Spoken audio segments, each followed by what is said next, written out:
build profiles, right? This is how much I weigh, right? My age, my height. Does it lock you out of the fridge? No, it doesn't. That's what I do. All right, right. What are you thinking? But you can build profiles for like your whole family, right?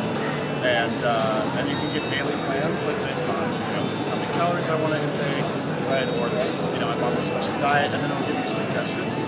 So that's the side that's in the refrigerator. What they have on is if you go to like Walmart, right, and get produce or food, you can take a photo of that receipt, and through an app on your phone, it'll automatically load up and say, all right, I bought this today, this and this and this. I have an apple, it only has 2 more days before it goes bad. It starts to remind you of the food you have.